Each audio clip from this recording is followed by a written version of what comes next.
नमस्कार, अविरत राजी बिरादार यूट्यूब चॅनलमध्ये आपल्या सगळ्यांचे स्वागत आहे। मी सौ गायत्री अमोल बिरादार। आता आपल्याला मुंबईच्या दिशेने जायचं आहे। जरांगे पाटलांचा आदेश आपण सगळे ऐकत आहोत, ही हाक सुद्धा ऐकत आहोत।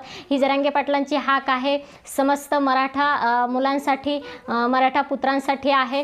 का जायचे मुंबईच्या दिशेने? तर अनेक वर्षापासून चाललेला आरक्षणाचा लढा आणि हा लढा आपल्याला पूर्णत्वाकडे न्यायचा आहे आणि आरक्षण पदरामध्ये पाडून घ्यायचं आहे। ही जरांगे पाटलांची मागणी आहे की माझ्या गोरगरीब मराठ्यांचं पोरग सुद्धा शालूट मारू शकलं पाहिजे आणि त्याला सुद्धा आपण शालूट मारू शकले पाहिजे, एवढी त्याची गुणवत्ता असूनही त्याला सेवेमध्ये येता आलं पाहिजे, यासाठी आरक्षण आहे। आणि आरक्षणाचा लढा लढत असताना जरांगे पाटलांना रस्त्यामध्ये अनेक अडचणी आल्या, अनेक संकट आले आणि ते संकट घेऊन येणारे सुद्धा विघ्नसंतोषी लोक आहेत आणि ते विघ्नसंतोषी सतत आपलं भुंकायचं काम चालूच ठेवत असतात। पण जरांगे पाटलांनी यांना घाबरून कधीही स्वतःचा लढा बंद केला नाही, स्वतःची लढाई थांबवली नाही। त्यांचं सतत चालू आहे काम, जे चालू आहे ते चालू आहे, चालू राहील, ही त्यांची मागणी सारखी आहे। जोपर्यंत आमची मागणी पूर्ण होत नाही तोपर्यंत आम्ही हा लढा चालूच ठेवू, हा मराठ्यांचा लढा कधी थांबणार नाही। आणि मग हे जरांगे पाटील सगळे ह्या आरक्षणाच्या लढाईमध्ये कार्यरत असताना अनेक विरोधक तयार झाले। ते विरोधक कशासाठी तयार झाले? तर काहींना प्रकाश झोतामध्ये यायचं होतं, काहींना मीडियामध्ये यायचं होतं, काहींना राजकीय स्वार्थ होता, काहींना याच्यातून एखादं राजकीय पद भेटतं का, त्यासाठी काही विरोधक तयार झाले। आता मैत्री करून जर एखादी गोष्ट साध्य करता येत नसेल तर ती गोष्ट त्याचा विरोधक बनून साध्य होत असेल तर लोक विरोधक व्हायलाही कमी करत नाहीत। याची प्रचिती मात्र आपल्याला आरक्षणाच्या लढ्यामध्ये आले। आता आठवतं आपल्याला रामायणामध्ये रावणाला रामाशी मैत्री करून किंवा रामाची भक्ती करून जर देव लवकर प्राप्त होत नसेल तर मग रावणानं शत्रुत्व करण्याचा प्रयत्न केला आणि शत्रुत्व केला की रावणाला रामापर्यंत जायची गरज नाही, रामच रावणापर्यंत आला, हे आपल्याला पाहावं लागेल। मग शत्रुत्व केल्यानंतर जर आपल्याला एखादी गोष्ट पटकन आणि लवकर प्राप्त होत असेल तर मग शत्रुत्वच केलं पाहिजे। अगदी जरांगे पाटलाकडे बघून अनेकांना असंच वाटलं असेल की जे विरोधक तयार झाले की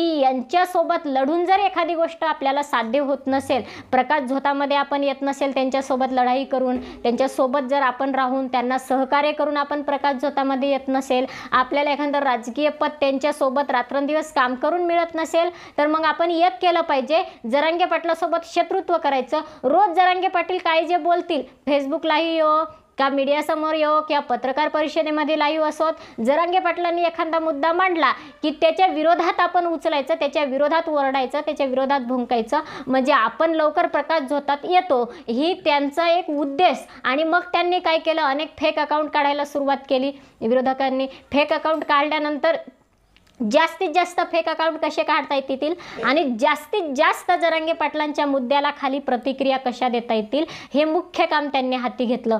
परंतु समस्त मराठा बांधव काही एवढे आंधळे नाहीत की एखादा आंधळ डळतंय आणि कुत्रं पीठ खातंय, या प्रकारामध्ये नसतात। हे मराठा लोक आहेत, यांनी यांच्या प्रतिक्रियांकडे, यांच्या फेक अकाउंटकडे आणि फेक लोकांकडे कधीही लक्ष दिलं नाही आणि ते देऊ सुद्धा नाही। आता राहिला प्रश्न आरक्षणाचा, आरक्षण मिळेलच की नाही मिळेल? आता आरक्षण मिळेल का नाही मिळेल हे अनेक दिवसाची लढाई चालू आहे, पुढे किती दिवस चालेल हेही सांगता येत नाही। कारण की मराठ्यांनी फक्त शेतातच रात्रंदिवस काम करावं, मराठ्यांनी रात्रंदिवस फक्त शेताला आणि पिकाला पाणी द्यावं, उन्हामध्येच थांबावं, त्याच्या लेकरांनी कधी खुर्चीवर बसूच नाही, ही काही लोकांची अपेक्षा असेल म्हणून ते असा विरोध करत असतील, ही त्यांची भावना असेल। कारण आपण एक गोष्ट आपल्याला मान्य करावं लागेल या विश्वामध्ये संपूर्ण, की मराठा जेवढं शेतामध्ये काम करतो त्याची प्रत्येक पिढी जेवढं राबू शकते तेवढं हे भुंकणाऱ्यांचं कधी कुणीही राबू शकत नाही,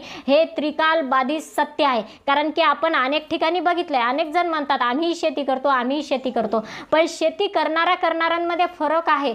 मराठा शेती करतो, त्याचा आज्या, त्याचा पंजा, त्याचा पंजा, सगळे शेतामध्ये काम करायला घाबरत नाहीत। पोरग, नातू, बाप, पंतू सगळेच काम करतात। इकडे एखाद्या पिढीत काम करतात, दुसरी करत नाही, मागची करत नसते, हा इतिहास आहे। इकडे मराठा मराठा शेतकरी आपण पाहिला तर त्याचा बाप 95 वर्षाचा असला तरी सुद्धा उन्हामध्ये राहून शेतामध्ये आऊत धरू शकतो, ही यांचं सत्य आहे. याचा नातू 5 वर्षाचा असला मराठा शेतकऱ्याचा तरी तो शेतामध्ये कापसाच्या झाडाला छोट्याशा डब्यामध्ये खत घेऊन का होईना पण दिवसभर टाकतो. कापूस वेचत असताना त्याला ओझं आणि काढता येत नसलं तरी कापसाचं एक एक बोंड काढून आपल्या आईच्या वटीत तो देतो 5 वर्षाचा बालक.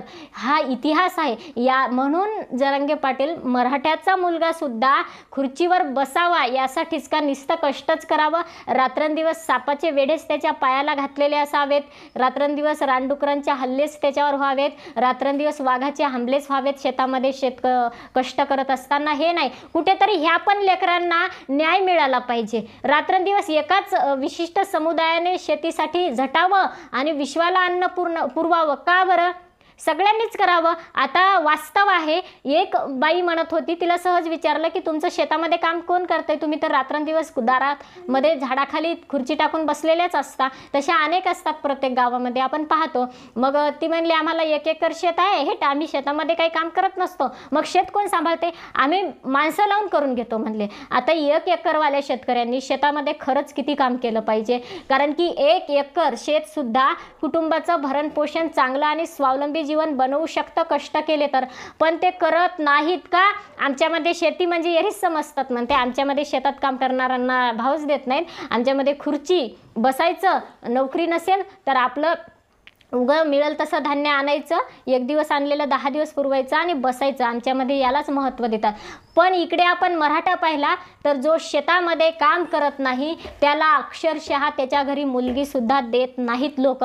मग का की शेतामध्ये काम केलंच पाहिजे आणि रात्रंदिवस अन्न पिकवलंच पाहिजे का, तर याच्यामध्येच आपला धर्म आहे. मग इतका जर एखादा समुदाय धर्माचं पालन पोषण करत असेल, आपल्या कष्टाच्या स्वरूपातून आपला धर्म दाखवत असेल, तर काय आहे त्याच्या वाट्याला सुद्धा, त्याच्या लेकराबाळांच्या वाट्याला सुद्धा थोडासा सुखाचा हिस्सा द्यावा म्हणून.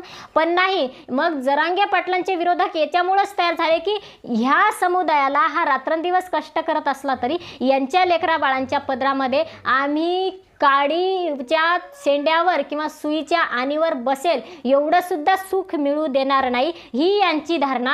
तेच जरांगे पाटलांचे विरोधक बनलेले आहेत. ज्यांची भावना अधर्मी ते जरांगे पाटलांचे विरोधक बनले आणि मग हे फेक अकाउंट, फेक प्रतिक्रिया द्यायला लागले. मग आता आपण पाहिलं एक घटना घडली आता जरांगे पाटलांच्या जीवनामध्ये की ह्या लढ्यामध्ये असतानाच ती लिफ्ट आदळली काय आणि त्याच्यामध्ये म्हणजे भरपूर माणसं होते. आता काहींनी लगेच फेक प्रतिक्रिया, कसा घाबरला मराठ्यांचा वाघ? अडे रताळे हो, मराठ्यांचा वाघ कधी घाबरत नसतो. आपण सगळ्यांनी ते बघितलं सुद्धा, मीडिया बातम्यांमध्ये सगळ्यांनी बघितलं.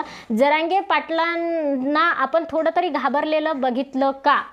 त्याच्यामध्ये आपण जरांगे पाटलांच्या तोंडातून शब्दसुद्धा निघलेले ऐकलेले आहेत की जरांगे पाटील म्हणतात असं अनेक होत असते, काही नाही उघडता येईल, कोणी कोण बघा, फोन लावा, ह्या गोष्टी जरांगे पाटलांच्या तोंडातून निघल्या.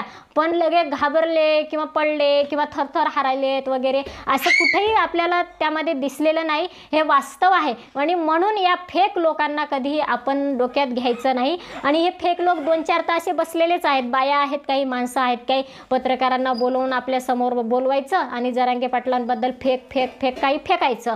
मग या फेकॉलॉजी लोकांकडे लक्ष न देता आपली एकजूट कशी झालेली आहे जरांगे पाटलांमुळे, जरांगे पाटलांमुळे आपण एकत्र कसे आलेलो आहेत, जरांगे पाटलांमुळे आपल्याला शेकडो वर्षाचे आपले भावबंदकीचे भांडणं कसे मिटलेले आहेत, आपण एकमेकांना कसं सहकार्य करायला लागलेलं आहे, ह्या सगळ्या गोष्टींकडे लक्ष द्यायचं आपण, की ना की फक्त आरक्षणामुळे आपण त्या ठिकाणी एकत्र आलो आरक्षणाचा मुद्दा घेऊन. पण आपल्या अनेक प्रश्न त्या ठिकाणी सॉल्व झाले जरांगे पाटलांनी आपल्याला एकत्र केल्यामुळे. आणि म्हणून ह्या फेक लोकांनी काही म्हणलं तरी जरांगे पाटील आदर्श आहेत आणि आदर्श राहणार पुढे सुद्धा, हेच आपल्या लक्षात असू द्या. कारण असं एकत्र करणारं व्यक्तिमत्व अनेक वर्षानंतर मिळत असतं, असं नेतृत्व हजारो वर्षानंतर मिळत असतं आणि ते मराठा समाजाला मिळाले, हे मराठा समाजाचं भाग्य. जय जिजाऊ, जय शिवराय. लाईक करा, कमेंट करा, सबस्क्राईब करायला विसरू नका आणि हाईप सुद्धा करा.